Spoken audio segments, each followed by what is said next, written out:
Başlayalım. Esselamu Aleyküm ve Rahmetullahi ve Berekatuhu. Muhterem Gaziz din kardeşlerim. İnşallah liksi ve gazimizden başlayacağız. Allah'tan rahmeti bilen. Euzubillahimineşşeytanirracim. Bismillahirrahmanirrahim. İnnallâhe ma'al zikr. İnnel hamdelellahi ve nahmaduhu ve nesta'inuhu ve nestağfiruhu ve na'ûzu billahi min şurûri enfusina ve min seyyiâti a'mâlina. Men yahdihna felâ mudille leh ve men yudlil felâ hâdiye leh. Ve neşhedü en lâ ilâhe illallah vahdehu lâ şerîke leh ve neşhedü enne Muhammeden abduhu ve resûluh.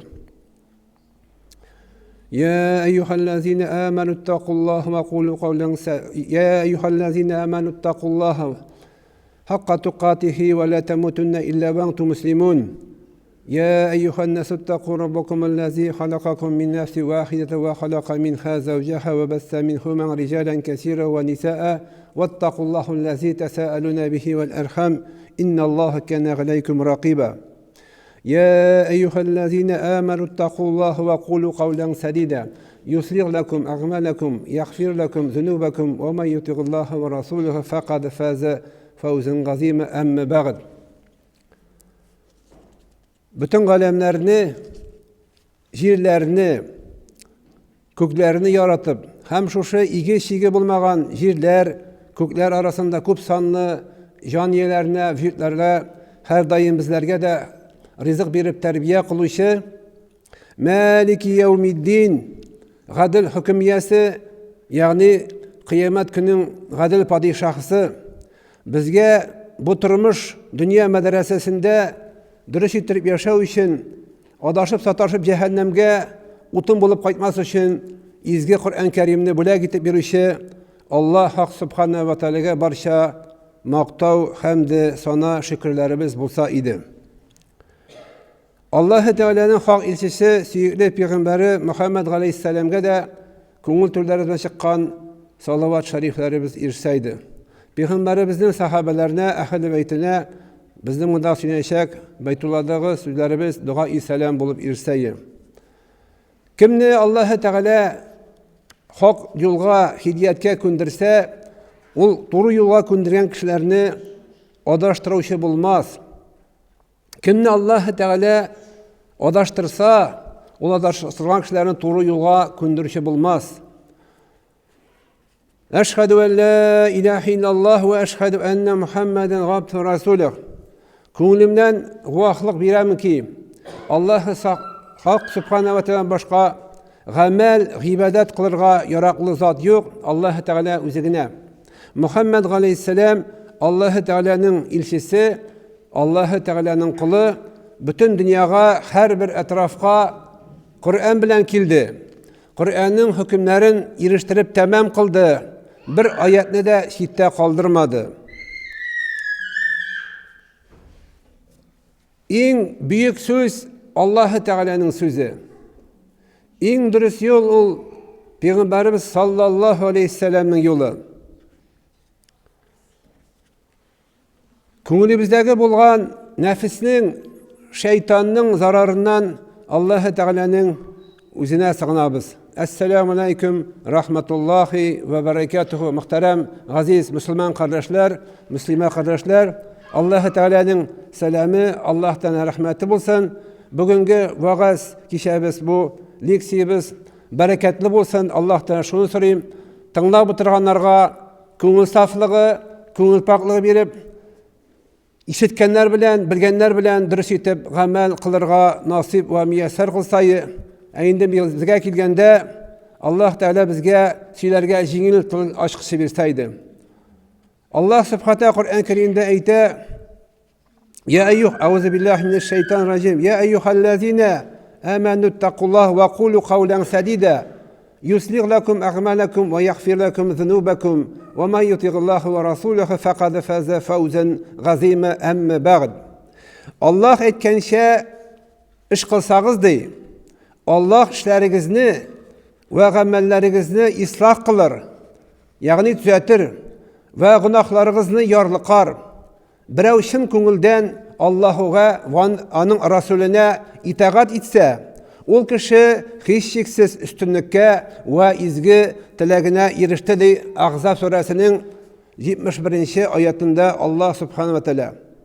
Мөхтәрәм җәмәгать мөслимин, бүгенге көндә кулыбызда Аллаһ китабы Qur'an Кәрим. Әлхәмдүлиллаһи раббил галәмин. Бу зур ниғмәт. Аллаһ Тәгалә ислам шариғатын үзе генә төзеде. Аллаһ Тәгалә ислам шариғатын төзегән вакытта бер кемнән дә рөхсәт сорамады. Ничек төзим аны дип. Пәйгамбәрләрдән дә, фәрештәләрдән дә, кешеләрдән дә, җиннәрдән дә сорамады. Аллаһ Тәгалә үзе ничек теләде һәм шулай итеп безгә исламның шариғатын төзеде. Димәк, безгә Аллаһ Субханаһу Тәгалә зур ниғмәтне биргән. Исламның шариғатын төзегән, үзенең динен.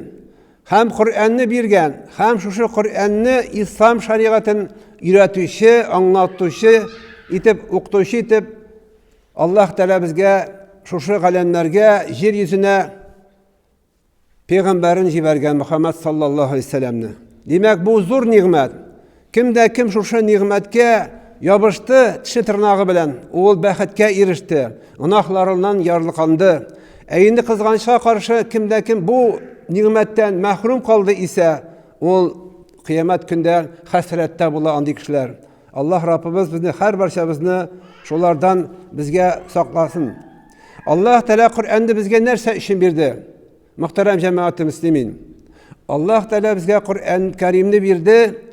Ике дөньяда да, ягъни дөнья тормышында да һәм ахирет тормышында да бәхет сәгъдәттә яшәү өчен бирде. Ягъни дөньяда бәхетле булып, адашып, саташып, утын булып җәһәннәмгә кайтмас өчен, инде ахирәттә мәңге газапта сыкрап ятмас өчен, мәңге җәннәттә Аллаһның рәхмәтендә булу өчен бирде. Мөхтәрәм җәмәгать мөслимин, мөслимә кардәшләр, Qur'anны Аллаһ Тәгалә безгә уйнау өчен бирмәде, аның белән дөрес иттереп гамәл кылу өчен бирде. Пәйгамбәр саллаллаһу алейһи ва сәллям безгә саф шишмә суы кебек менә бу стакандагы ислам динен калдырды. Сахабалар аның юлын дәвам иттеләр. 4 халиф, туры һәм сахабалар, мөҗтәһид имамнар шушы безгә ислам динен бүгенге көндә җиткерделәр. Без бүгенге көндә аларның хезмәт нәтиҗәсендә яшибез. Әлегә үзебездән ислам диненә киткән өлешебез бик әз булса да. Шул сәбәпле Qur'анны Аллаһ Тәгалә безгә бәхетле булу өчен биргән икән. Димәк, без шуннан аңларга тиеш. Кеше, адәм баласы Аллаһ Тәгалә төзегән диннән башка берничек тә бәхетле була алмый. Һәм уңышка да ирешә алмый. Мин үзен бәхетле дип санаса да, әмма ләкин ул бәхетсез Аллаһ динендә, исламда булмау өчен, Аллаһны, пәйгамбәрне танымау өчен. Бәхет ул, мөхтәрәм җәмәгать мөслимин, бер тел белән татып кына карау, дөнья бәхете. Бәхет ул безнең күзебезгә бер караш кына бу, мираж икенче әйткәндә. Рәшәгенә ул. Бәхет безнең күтәстебездә йөргән 5-6 миллионлык джипта түгел.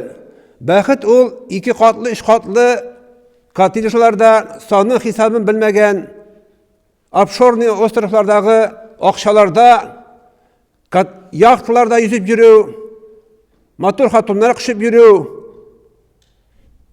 акчаның хисабын белмәгән тилереп шул акча артыннан куу бәхет түгел бу. Бәхет ул да булса, Аллаһ Раббыбызны тану, Пәйгамбәребезнең юлында булу, менә шул чын бәхет. Әле генә мин санап чыккан нәрсәләр алар барысы да вакытлыча. Шуның хакта Аллаһ Субханаһу ва Тааля Qur'an Кәримдә Ар-Рахман сүрәсендә әйтә: "Куллу ман галайха фан ва ябқа вajhu раббика зул җалали вал икрам" ди.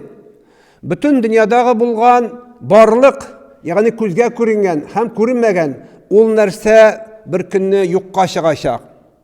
Мәңгелек бер нәрсә юк. Мәңгелек Аллаһ Тәгалә генә үзе. Бүтән нәрсә бетәчәк. Йөргән машинабыз, яшәгән йортларыбыз, Хатыннарыбыз, үзләребез, балаларыбыз, байлыкларыбыз бар дамында кала.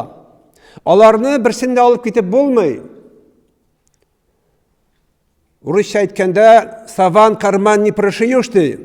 Анда кисә кирәкми. Без үзебез белән бу тормыштан бары тик үзебез белән кәфенлек алып чыгабыз. Һәм кылган гамәлләребез, алып чыккан гәүдәбезгә сарылган кәфенлек тә ул кабердә чиреп гәүдәбез белән таркала. Әмма ләкин гамәл мәңгелек өчен кылган, ул югалмый, үзебез белән тора. Шул сәбәпле Аллаһ Тәгаләнең Исәс әйтте, сабуллашу хаҗында вафат буларына 80 көн кала. Мин сезгә 2 нәрсә калдырам диде. Ул берсе Аллаһ китабы Коръән, икенчесе минем сөннәтем диде.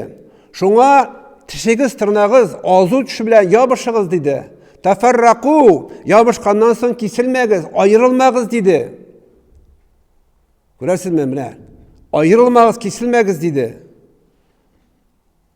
Без бүгенге көндә, мөхтәрәм җәмәгать мөслимин, нәрсәгә ябыштык? Менә үзебезгә сорау бирик әле. Без бүген нәрсәгә ябыштык? Шушы фани дөньяга ябыштык. Ничек кенә булмасын. Ягъни бетәчәк нәрсәгә ябыштык. Мәңгелекне калдырып, бетәчәккә тишебез, тырнагыбыз белән ябыштык. Сахабаларны, мөхтәрәм җәмәгать мөслимин, мөслимә кардәшләр, Коръән, Аллаһ китабы ва Пәйгамбәребезнең сөннәте берләштерде аларны. Ягъни бергә туплады. Коръәнгә, сөннәткә. Без бүген кызганычка каршы мөселманнар, дин тотучы мөселманнар, Коръәнгә, сөннәткә берләшә алмыйбыз.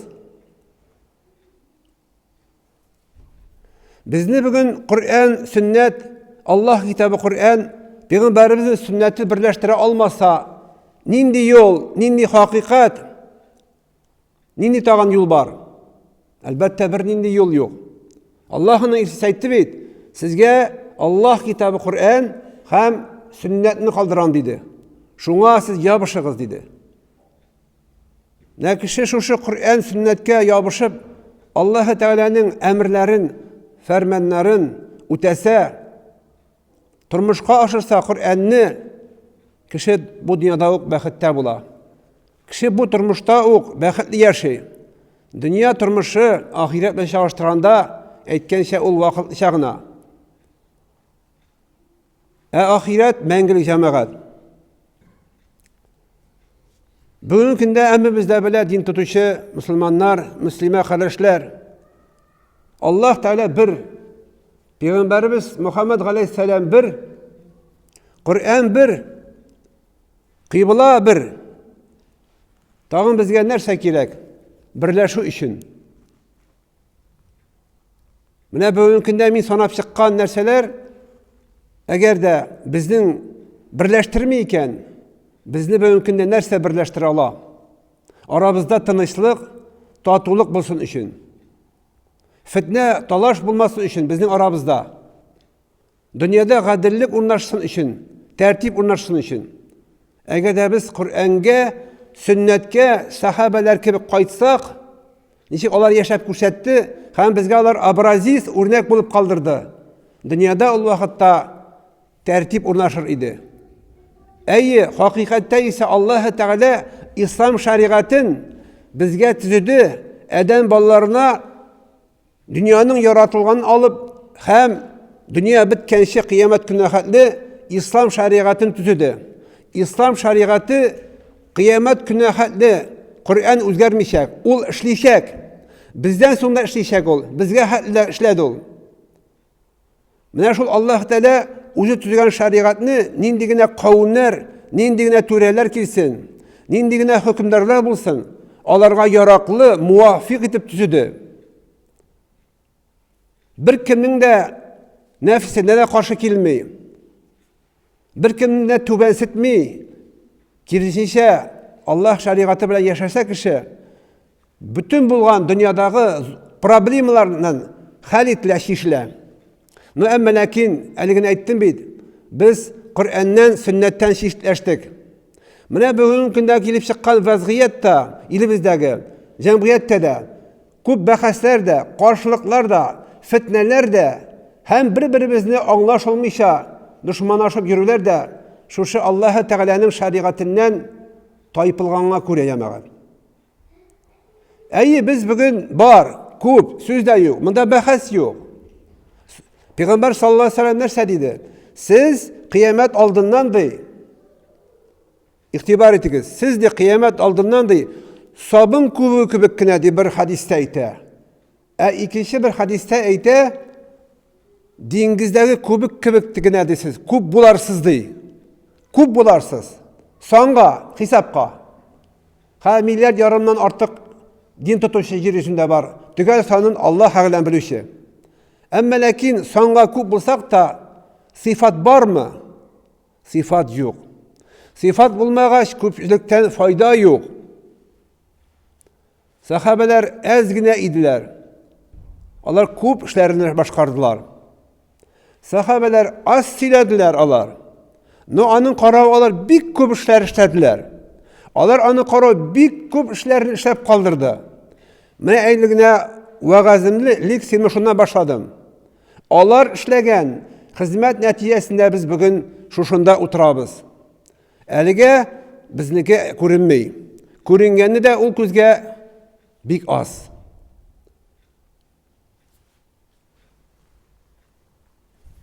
Allah Teala'nın işisi ikinci bir hadisinde ayte, siz de kıyamet aldığından da mine kul pişebit, utqa, pişken jir köpürüp çığa, buldırgı bulup, kuğuk bulup, şunun kibikine bulursunuz deyim. Sabun kübüğü de hasil bula. Hasil buğaç pul ditip yarıla yukka çığa. Sizde ikinci bir hadiste ayte Allah'ın ilsisi. Yazgı taşkında kan, eşeki suda kan, şübler kibikine küp bularsız dey. Buna görəsiz mi? Allah'ın ilsisi bizge aytip kaldırgan sözler bugün günde turmuşqa açtı muhterem cemaat-i müslimin. Allah'ın ilçesi özünün bir mübarek hadis-i şerifte ayte, Allah sizin üstünüzge de kimsitu, tübensitu, hurluk bire. Nerse için?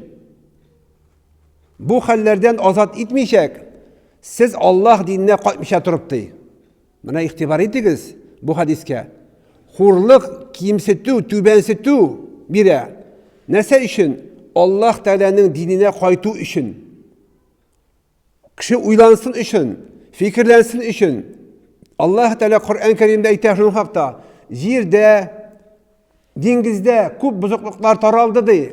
Adam balalarının üst kulları bilen işlegen günahlar sebepli dey. Biz şularının bir neçesini kisegini tatıtabız üzerine dey. Anlasınlar, hem bilsinler, fikirlesinler, Allah Teala'nın dinine kayıtsınlar, düzelsinler için. Bu da Allah Teala'nın bizge karata bulgan terbiye kamçısı muhterem cemaat-i müslimin. Allah Teala bizni türlü yol bilen özünün yoluna çakıra.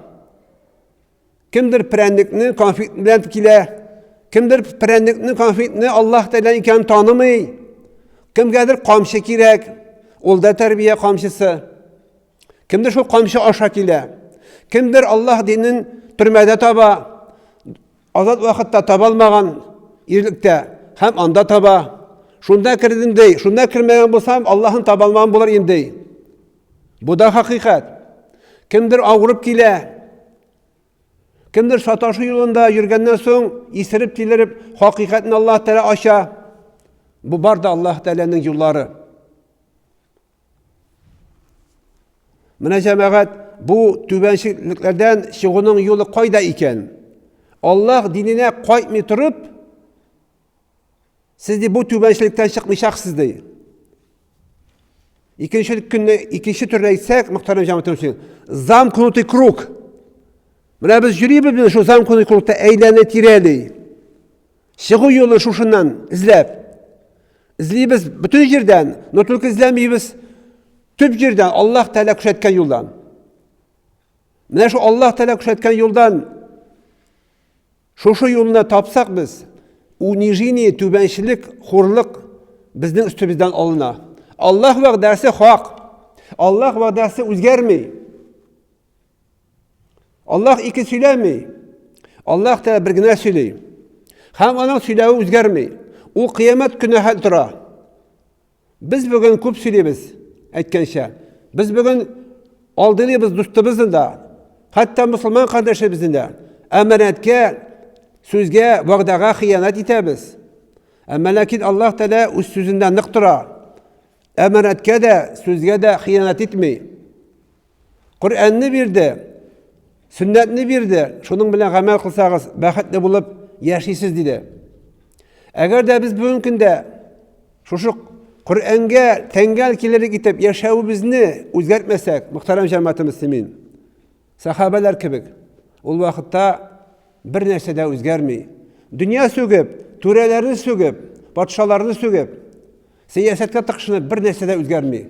Bizning işimiz ol tugul. Bizning işimiz ol da bulsa, din ahli olarak kişilerini imanga, İslam'a çakırı, nişik anı sahabeler işlediler. Biz bugünkünde Peygamber sallallahu aleyhi ve sellem sirasını bir yaxşı bilmeyiz.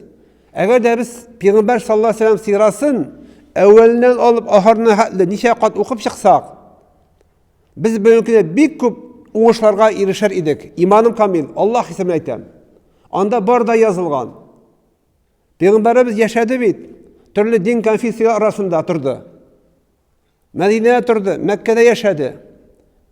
Onlar bilen vrajdavat etmedi.